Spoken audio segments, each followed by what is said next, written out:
Chers amis, bonsoir. Alors, je viens faire rapidement cette petite vidéo pour vous parler du collectif Stop aux exécutions sommaires et extrajudiciaires en République du Congo. Comme vous le savez, nous avons le phénomène Kuluna et Bébé Noir qui est en train de sévir dans le pays. C'est pas parce qu'ils sont en train de tuer, mais parce qu'on est en train de les tuer. Et puis, on dit que tout le monde jubile, tout le monde danse, tout le monde est dans la joie. Ok. Nous avons lancé une pétition et nous invitons tous les Congolais lucides, tous les Congolais intelligents, tous les Congolais sages de pouvoir la signer. Parce que ce qui se passe au Congo ne se passe pas que chez le voisin, ça nous concerne tous. Nous avons tous envie de voir disparaître le phénomène Bébé Noir Kuluna que eux-mêmes, les gens qui sont en train de les canarder aujourd'hui, ont créé. Ce sont leurs enfants. Ils ont engendré ces enfants-là. Quand je dis engendré, c'est biologiquement, ils sont les pères de ces enfants. Si on fait le test ADN de ces enfants, vous allez voir que parmi ces enfants, il y a des enfants de Sassou Nguesso. Parmi ces enfants, il y a des enfants de la famille de Sassou Nguesso. Parmi ces enfants, il y a des enfants des amis de Sassou Nguesso, qui sont dans la politique, qui sont dans l'armée, mais qui ont du pouvoir au Congo. Donc parmi ces enfants, il y a leurs enfants. Les mères se taisent parce qu'elles n'ont pas envie de parler. Peut-être qu'on leur a dit, si tu parles, je te tue. Mais elles savent d'où viennent ces enfants-là. Elles savent qui sont les pères.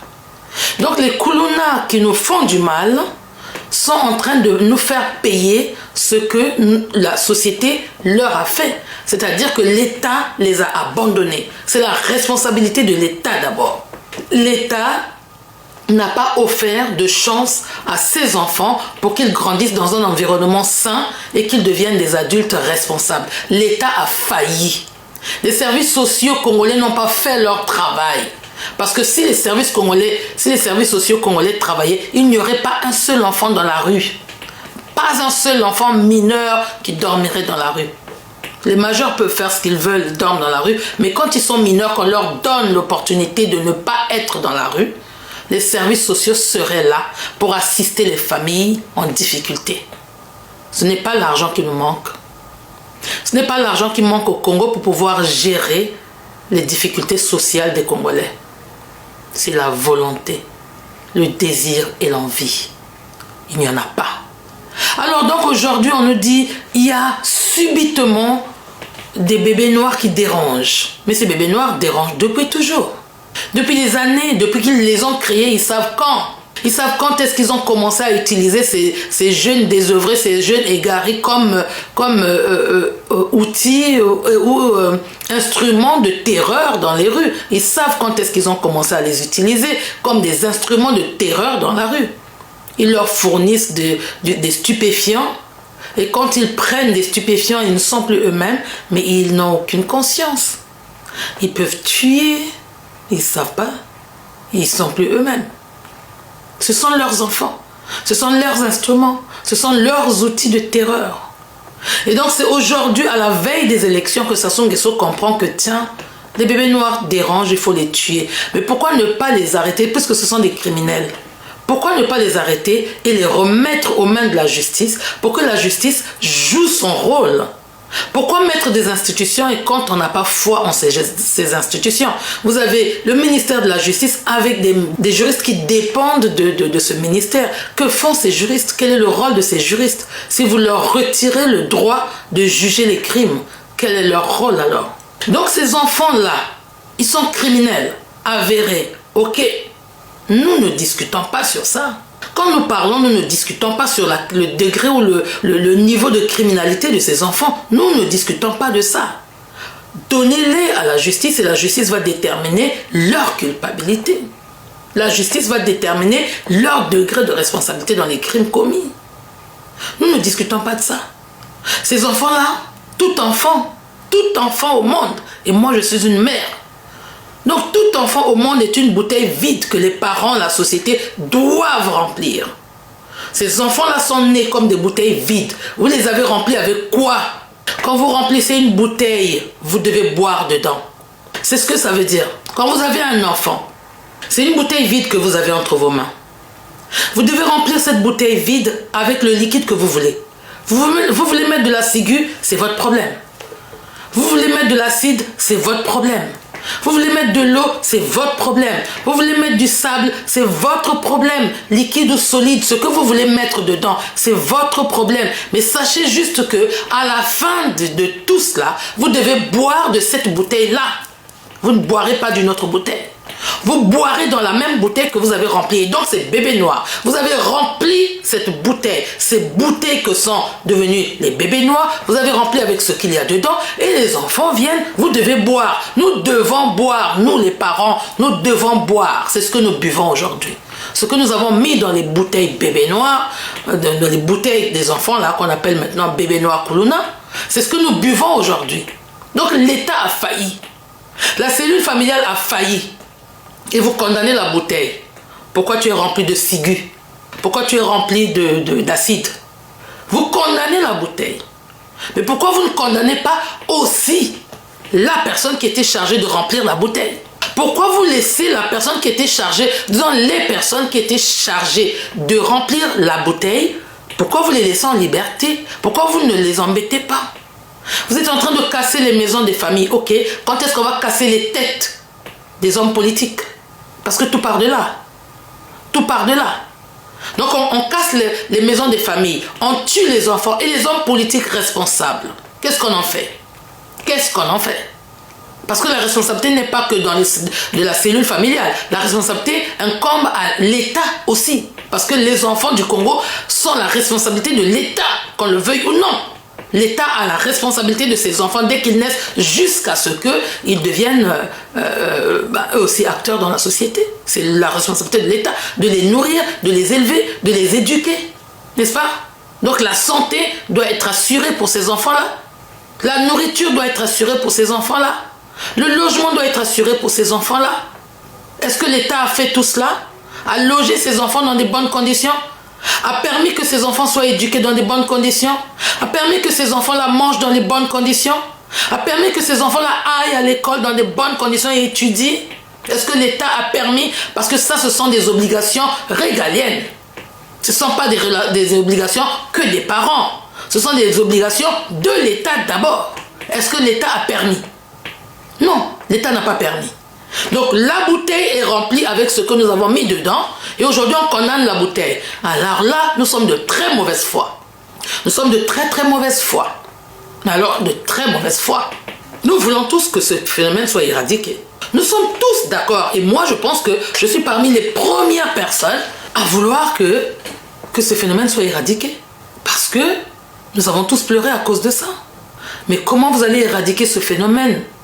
Vous avez des lois, vous avez un cadre légal dans lequel vous devez régler tout litige du pays. Donc tous les litiges du pays doivent être réglés dans un cadre légal que vous avez vous-même fabriqué. Vous n'avez pas foi en votre propre fabrication. Votre loi, vous n'y croyez pas? Le Congo a aboli la peine capitale. Ça veut dire qu'au Congo, on ne tue plus les gens pour les crimes qu'ils ont commis. On peut les emprisonner à vie, mais on ne va plus les tuer. Ça, c'est la loi du Congo qui le dit. Il n'y a plus la peine capitale.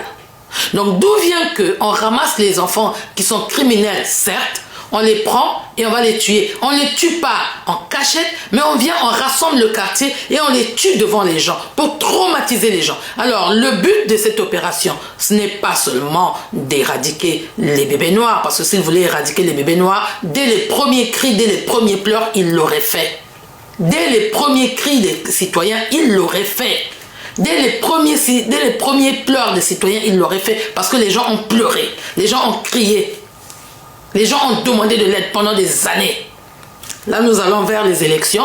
On veut nous faire croire que c'est pour assainir le pays, mais c'est pour intimider les gens. Il y a beaucoup de raisons pour lesquelles Sassou Nguesso a décidé de répandre le sang comme ça en public et dans les rues. La première raison, c'est une raison satanique. Son féticheur lui a dit qu'il faut verser du sang dans les rues. Et comme il ne peut pas se promener avec des fioles de sang dans les rues, parce que les gens, et puis il faut que ça soit fait en pleine journée. Et comme il ne peut pas se promener avec du sang dans les rues, les gens vont voir, mais tu fais quoi avec du sang et qui va ça? Donc il faut qu'ils prennent le sang des enfants, qu'ils répandent partout dans les rues du Congo. Le souci ici maintenant, c'est que spirituellement, vous êtes en train de souiller le sol du Congo. Vous êtes en train de souiller le sol de Brazzaville. Toutes les rues qui ont reçu ce sang-là, vous allez marcher dessus. Toute personne qui marchera dessus ramassera la malédiction. Et vous savez que le karma n'est pas votre ami. Toute personne qui se réjouit de ça, qui marchera dans ces rues, sur ces rues-là, qui posera son pied dans les rues où le sang a été versé volontairement, ce liquide-là, on ne le verse pas volontairement. Le liquide le plus sacré, le sang, on ne le verse pas volontairement. Et donc, toute personne qui se réjouit du fait qu'on verse du sang dans les rues pour fortifier la puissance et le pouvoir de Sassou Nguesso, vous allez ramasser la malédiction. Cette malédiction va vous suivre. Souvenez-vous que le stade de la Révolution, aujourd'hui vous avez changé de nom, mais le stade de la Révolution, Marien Ngouabi a souillé ce stade avec le sang humain. C'est là-bas qu'il allait faire des exécutions sommaires. Depuis, le Congo n'a jamais gagné sur ce stade-là. Peut-être que je me trompe, mais aucun match international, le Congo n'a gagné là-bas. D'après ce que les gens disent. Moi, c'est pas très football, hein. Mais d'après ce que les gens disent, le Congo ne gagne pas sur ce stade-là. Depuis ces événements. Et donc, Brazzaville va être un pays souillé. Pour que Brazzaville soit purifié, il va falloir beaucoup de travail spirituel. Parce que Sassou Nguesso est en train de souiller votre vie. La vie de Brazzaville va être souillée. Vous allez vivre dans la souillure, dans le satanisme incroyable. Dans vos maisons, vous ne comprendrez pas ce qui va se passer, mais vous allez avoir des problèmes énormes dans vos maisons que vous ne comprenez pas. Toute personne qui se réjouit du sang répandu dans les rues de Brazzaville, vous marchez sur ces rues-là, la malédiction va vous suivre jusqu'à vos maisons. Il faut qu'on éradique ce problème autrement. On arrête ces gens-là, on les connaît, on sait qu'ils sont criminels, on les arrête, on les remet entre les mains de la justice et la justice fait son travail, personne ne les sort. Si on dit qu'ils prennent perpétuité, ils prennent perpétuité. Si c'est travaux forcés, ils prennent travaux forcés, on les condamne pour leurs crimes. Et si on veut les tuer, on rétablit la peine de mort légalement. On reste dans le cadre légal. On rétablit la peine de mort et on est tous d'accord que le Congo a rétabli sa peine de mort et on peut tuer, mais on ne tue pas dans les rues non plus. Il faut trouver un endroit où le sang qui va gicler là ne va pas souiller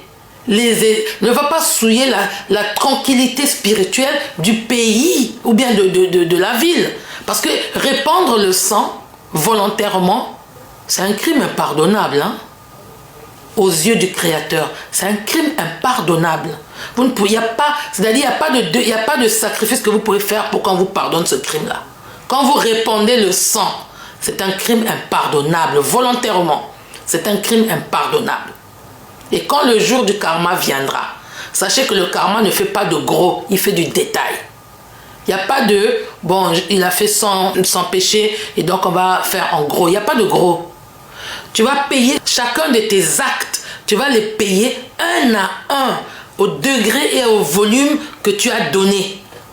Tu reçois exactement le degré et le volume que tu as donné, un à un. Chacun de ces actes, tu reçois ce que tu as donné.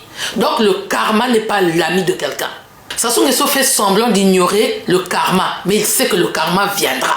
Et tous ceux qui vivent grâce au sang qu'on verse là, si vous êtes conscient que moi, je vis grâce au sang qui est versé là, vous êtes complice et le karma vous attrapera aussi. Si vous savez que vous vivez grâce à ce sang-là, ce karma vous attrapera. Alors donc ici, nous venons demander à tous les juristes congolais de prendre leurs responsabilités. Ils n'ont pas étudié le droit pour rien. Ils ne peuvent pas connaître le droit, être des experts de droit et être là, devant quelqu'un qui ne sait rien en droit, en train de faire de commettre des crimes comme ça, et puis tout le collège des juristes congolais, tranquille, bouche cousue. Non, c'est pas possible. Si vous faites ça, alors là, je vais me demander, vous êtes juriste de quoi? Sauvez votre robe.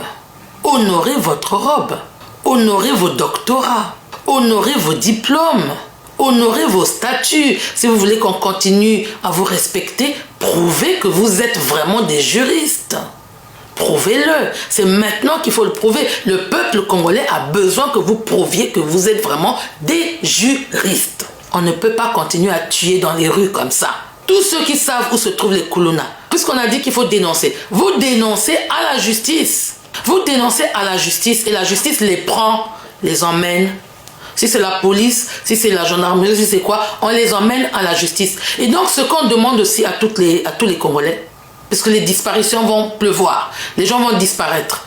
Comme ils savent que maintenant on va les regarder, on va les observer, toutes les images vont circuler, ils ne veulent plus qu'on parle, ils ne vont plus vouloir qu'on parle d'eux, alors ils vont aller les tuer en cachette. Si votre personne a disparu, si un Kuluna a disparu, si un jeune, maintenant il confond tout le monde, il y a un jeune qui rentrait du travail, mais ça c'est vraiment, je ne comprends pas.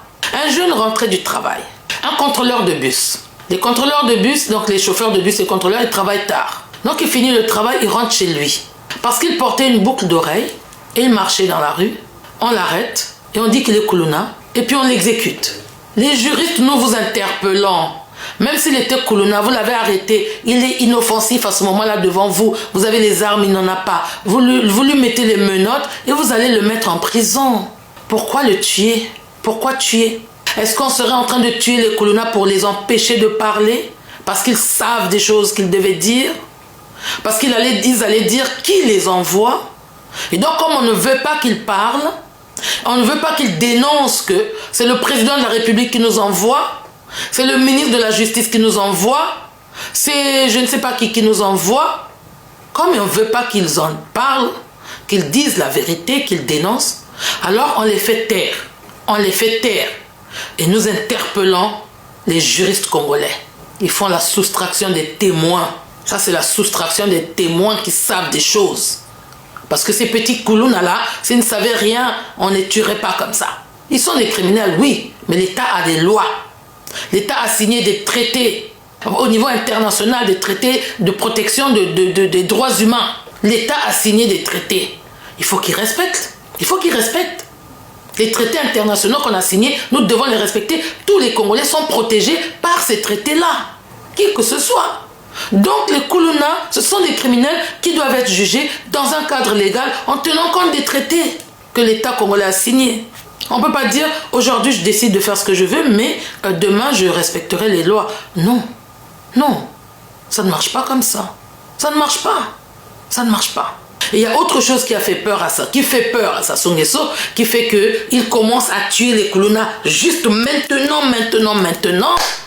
Mais peine perdue, l'effet domino ne s'arrête que quand le dernier domino tombe. Il faut le comprendre. Quand il y a un effet domino, l'effet domino ne s'arrête que quand le dernier domino tombe. Donc si le Congo est un domino, il va tomber. Sassou Nguesso entend ce qui se passe ailleurs, au Népal, à Madagascar, ou est-ce qu'il y a encore en Tanzanie. Il voit ce qui se passe. La jeunesse du monde entier, la jeunesse africaine et la jeunesse du monde entier, du monde opprimé, est debout. La jeunesse du monde opprimé refuse l'oppression. La jeunesse du monde opprimé se lève et parle et récupère ses droits. Sassou Nguesso a commencé à voir que les petits Congolais commencent à chanter. Les petits Congolais commencent à parler. Les petits Congolais commencent à dire toutes leurs souffrances dans les chansons, dans je sais pas moi, dans leurs conversations, dans leurs comédies, ils commencent à le dire. Sassou se dit, ces enfants-là, si je ne les intimide pas maintenant, ils vont me mettre des cailloux dans les chaussures. Et donc, comment je vais les intimider? Alors, je vais prendre mes Kuluna que j'ai fabriqués, qui sont là pour moi. Mes bébés noirs que j'ai engendrés en peut-être violant leur mère ou en utilisant leur mère comme des filles de je ne sais quoi, des filles de joie. Je vais utiliser les enfants que j'ai engendrés là-bas et que je ne veux pas et que je n'ai pas reconnus, que j'ai abandonnés. Je vais les utiliser et je vais les canarder. De toute façon, il ne manquera à personne. Et quand je vais les tuer devant les jeunes. Les jeunes qui commencent à chanter au Congo, le baba, le baté, le Congo, il n'y a pas d'eau, il n'y a pas machin. Je vais tuer les Kuluna, mes enfants, mes bébés noirs, devant ces jeunes-là. Comme ça, ils ne vont pas me les casser. Hein. Quand ils vont voir ça, ils savent que moi, je rigole pas. Donc, quand je tue les jeunes, ils savent que je peux les tuer aussi. Et donc, ils créent la terreur dans la tête et dans le cœur et dans la vie des jeunes et de leurs parents. C'est de la terreur qu'il est en train de faire, de créer. Il instille de la terreur dans les gens, de telle sorte que les gens ne puissent plus bouger. Les gens vont être tétanisés. Parce que, si on bouge ici, la DGSP, donc on ne bouge plus. C'est pour ça qu'il est en train de canarder. Donc il y a plusieurs raisons. Non seulement il y a la raison spirituelle pour répandre du sang, mais aussi il y a cette stratégie politique pour pouvoir bâillonner et puis tétaniser, terroriser les Congolais pour que vous allez voir en 2016, 2026, personne ne va bouger, personne ne va même péter. Les gens auront même peur de péter parce que Sassou Nguesso est là. La DGSP est là. Nous demandons aux juristes congolais de prendre leurs responsabilités. Les Congolais sont protégés par les lois nationales et internationales. Et vous, juristes, vous êtes les garants des lois nationales et internationales.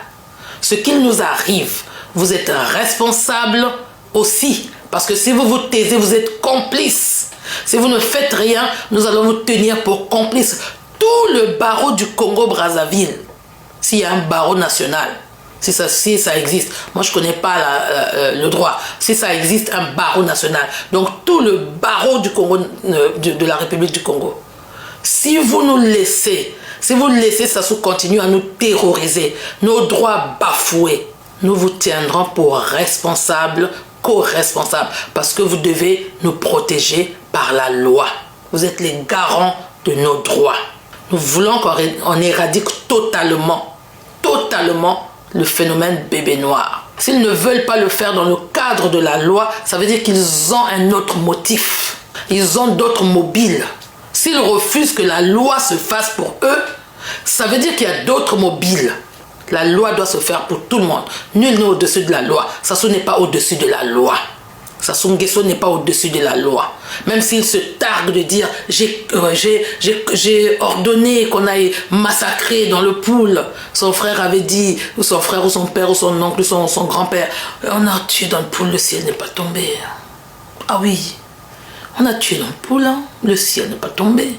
Et Sassou Nguesso est venu devant un public de jeunes, les futurs responsables de ce pays. Je vois les jeunes en tenue derrière lui. Et il est en train de dire, mais j'ai commandité le massacre, le génocide du pool, c'est moi. C'est moi. Et il n'y a personne d'autre. Just me. Je suis le gaillard. Ok. La loi du karma tient aussi les gaillards. Le karma n'est pas l'ami de quelqu'un, même les gaillards tombent. Sois gaillard aujourd'hui, il n'y a pas de problème. Mais nous, ce qu'on veut, c'est qu'on éradique le phénomène bébé noir dans le cadre de la loi. On ne sort pas de ce cadre. On ne terrorise pas les gens, on ne traumatise pas les gens. Alors nous invitons tous les Congolais qui sont là. Donc je dis encore, les Congolais lucides, intelligents et sages. Nous avons cette pétition à signer. Nous vous invitons tous à signer cette pétition parce que nos enfants à tous sont en danger. Personne ne peut dire qu'il n'a pas de jeunes dans sa famille. On arrête les gens parce qu'on les voit jeunes, ils dérangent. Tous les jeunes dérangent Sassou parce qu'ils savent que la génération Z, ce sont les jeunes. Donc votre enfant jeune, c'est déjà une cible pour Sassou Nguesso. Il veut tuer nos enfants jeunes parce qu'il a peur que les jeunes se lèvent. Donc vous parents, tous les Congolais, tout le monde a un jeune, neveu, enfant, n'importe quoi. Nous avons des jeunes petits frères, nous avons des jeunes dans la famille. Protégeons nos jeunes, signons la pétition. Signons la pétition. Nous demandons l'arrêt immédiat des exécutions sommaires extrajudiciaires. Si nous voulons tuer les gens, rétablissons la peine de mort et tuons dans le cadre de la loi. S'il n'y a pas un cadre légal, ne le faisons pas et ne l'acceptons pas. Et voilà la malédiction qui reviendra à tous ceux qui accepteront et cautionneront cette chose. Retenez bien, le sang, c'est le liquide le plus sacré qu'on n'a pas le droit de répandre volontairement. Toute personne qui répand le sang volontairement paye le prix très fort. Et toute personne reconnue complice de ça, parce que nous avons puni aussi les complices. Vous êtes complice de quelqu'un qui a répandu du sang, vous allez payer. Donc ne vous réjouissez pas parce que le sang coule. Ne vous réjouissez pas de ça. Ne vous réjouissez pas de ça. Même si c'était des criminels, ne vous en réjouissez pas. Voilà. Signez la pétition. Stoppons les exécutions sommaires et extrajudiciaires en République du Congo. Nous avons la loi et utilisons la loi pour gérer tout problème, tout délit, tout crime. Voilà, c'est ce que je voulais dire ce soir. Et merci encore pour tous ceux qui vont partager massivement cette vidéo. Merci, merci, merci. Et puis, propager l'information autour de vous pour la pétition. Nous devons tous signer. Voilà, le collectif nous invite tous à signer. Nous signons tous. Merci et puis à très bientôt. Au revoir.